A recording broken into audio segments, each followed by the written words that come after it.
Bonjour. Dans cette vidéo, nous passons en revue les 5 étapes telles que définies par Elisabeth Kubler-Ross. Dans la phase descendante ou déstructurante, le choc est le moment où l'on apprend ce qui vient de se passer. On pourrait qualifier l'impact de cette étape de coup de massue sur la tête. Vous êtes sidéré, dépassé par ce qui arrive, d'autant plus si rien ne présageait cette mort. Il faut bien faire la distinction entre l'esprit et le corps. Le corps n'est animé que si l'esprit y vit, sans quoi il ne fonctionnerait pas. Le cerveau est donc animé par l'esprit. Son rôle est de piloter le corps. Notre corps est un véhicule terrestre qui sert à communiquer et à ressentir des émotions. Celles-ci sont l'expression de nos blessures, un mode d'expression compréhensible entre le corps et l'esprit. Lors du choc de l'annonce de la mort, les réactions émotionnelles sont variables, allant du plus grand calme au flot de larmes ou à la crise. La plupart du temps se produit une forme d'anesthésie mentale pour atténuer la souffrance, sans quoi nous pourrions devenir fous de douleur. L'étape qui survient juste après le choc est celle du déni. Le déni est le fait de refuser de croire les événements. C'est refuser quelque chose qui fait beaucoup trop mal. On se dit que ce n'est pas possible, que ça ne peut pas être vrai. On rejette l'impensable. « Ah non, c'est pas possible, j'arrive pas à y croire. Non, non, non, non !» En principe, cette étape est assez courte, mais il se peut que certaines personnes y restent plus longtemps. Elles continuent à espérer que la porte va s'ouvrir et que le défunt va revenir. Comme nos corps sont des moyens de communication, il est très difficile de concevoir la vie sans cette communication entre deux êtres qui s'aiment. C'est pourquoi, à la moindre occasion, l'endeuillé pense voir cet être aimé dans la rue. Il semble reconnaître sa voix sur son smartphone. Il croit que c'est lui qui entre dans la maison. Il pense qu'elle va revenir. Parenthèse cependant pour les phénomènes extrasensoriels qui se produisent chez de nombreuses personnes et ne sont en rien le fruit de leur imagination. Il est courant que des phénomènes extrasensoriels se produisent. Votre état de conscience temporairement différent peut faciliter l'accès à des informations d'un niveau vibratoire différent auquel vous n'avez pas accès en temps normal. Et là, vous pouvez réellement entendre, voir, sentir une odeur particulière, percevoir une sensation tactile, un effleurement, une différence de température, ou faire un rêve qui semble réel. Vous êtes convaincu d'avoir eu un contact avec votre défunt. Vous hésitez à en parler? Et pour cause. Votre entourage qui ne s'est jamais intéressé sur ces questions niera probablement vos ressentis et visions. « Oh, ce sont des élucubrations de ton esprit parce que tu souffres. » Du coup, bien, vous allez douter de vous en songeant que vous êtes si triste.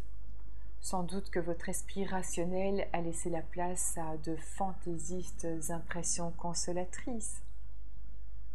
Ce n'est pas votre imagination. Les moyens des défunts sont parfois singuliers, surprenants, mais tellement doux et consolateurs. Ceux qui ne perçoivent rien pourraient se demander s'ils sont punis. Il n'en est rien. Parfois vous recevez un message sans prendre conscience que c'en est un. Il est courant que la seconde étape du deuil soit celle de la colère. En colère contre le médecin qui n'a pas pu le sauver, contre le chauffard qui l'a renversé, contre soi, parce qu'il s'est suicidé qu'on n'a rien vu venir, ou contre le mort lui-même qui nous a abandonnés, contre l'univers, Dieu et la terre entière.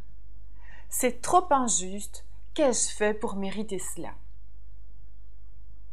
C'est une étape de révolte qui sera tournée vers soi-même ou vers les autres. Lors de la troisième étape, celle du marchandage, on promet à ce que l'on considère comme plus grand que soi, l'univers ou Dieu, qu'on est prêt à échanger sa vie pour l'autre, ou on promet de se comporter différemment si tout redevient comme avant. C'est un peu comme si une pensée magique pouvait faire revenir le défunt parmi les vivants. Durant cette période, l'endeuillé peut se montrer agressif, irritable, vindicatif. Tout simplement parce qu'il se rend compte que la situation, elle est comme ça, et de l'impossibilité de revenir en arrière. Et il doit faire face à la mort de l'autre.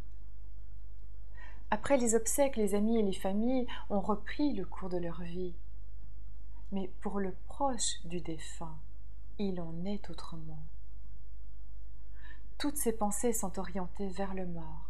Celui-ci occupe une place différente mais bien réelle au sein de ses pensées, qui tournent en boucle et bien souvent, il l'idéalise. Les pensées sont le seul endroit où la souffrance peut être maintenue. Les pensées négatives nous bloquent, nous figent dans un passé qui s'éloigne de nous par le temps, mais reste très présent par les émotions suscitées.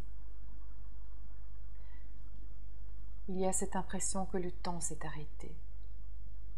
La perte est reconnue, le chagrin prend toute la place laissée par le vide de l'autre.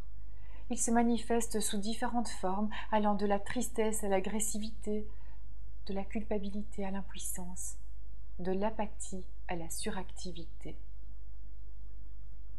Et nous entrons donc dans la quatrième étape du deuil, une tristesse profonde, où l'endeuillé perçoit sa solitude et prend la mesure de son désarroi, de son désespoir. Les questions surgissent dans son fort intérieur. Que vais-je devenir sans lui? Comment vivre sans elle? La perte est reconnue, le chagrin prend toute la place laissée par le vide de l'autre. Il se manifeste sous différentes formes allant de la tristesse à l'agressivité, comme déjà vu précédemment, de la culpabilité à l'impuissance, etc. Et durant quelques mois, les sentiments s'entremêlent et les émotions sont à fleur de peau. Vous passerez de la tristesse au regret, du regret à la colère à la culpabilité, pour revenir à la tristesse, puis passer à la frustration, puis au regret d'avoir été en colère, et tout cela dans un ordre complètement aléatoire. Les émotions sont la manifestation du chagrin que nous éprouvons. Ce chagrin peut être intense par moments, plus mesuré à d'autres. Les émotions surgissent pour vous aider à comprendre ce qui est blessé en vous. Elles vous invitent à prendre soin de vous-même. Intellectuellement, vous pouvez comprendre ces choses. Cependant, votre vie est régie par votre état émotionnel. C'est donc aussi sur ce plan que doit se défaire ce qui fait mal. La dissolution des émotions ne peut se faire intellectuellement, elle se fait par des pratiques. Le travail de deuil commence par la reconnaissance et l'accueil de ces émotions. Accueillez-les comme vous accueillez vos invités, avec respect, tolérance et bienveillance. Lorsque vos invités vous quittent, vous les remerciez et vous les laissez partir sans les retenir. Faites de même avec vos émotions. La cinquième étape est celle de l'acceptation. Après avoir eu l'impression d'avoir tout essayé, l'endeuillé cesse de lutter. Il ne sait pas encore vraiment ce qu'il va faire, mais c'est le début de la deuxième phase, la phase restructurante de la remontée. Les effets de montée et de descente sont moins puissants qu'au début du deuil. Peu à peu, la nostalgie prend la place de la douleur. Il n'y a plus de sanglots et la vie reprend avec ses joies et ses peines. Le deuil est un peu comme une cicatrice. Il laisse une trace, mais la douleur est atténuée et va devenir de plus en plus fine. L'endeuillé peut se souvenir des bons comme des mauvais moments, et il est de nouveau capable de se projeter vers un futur. Un deuil accompli se remarque quand on peut recréer à l'intérieur de soi un lien indestructible et paisible avec le défunt, quand on peut à nouveau s'investir dans un projet, se découvrir de nouveaux talents. Le temps se remet en route. L'endeuillé n'est plus bloqué dans le passé.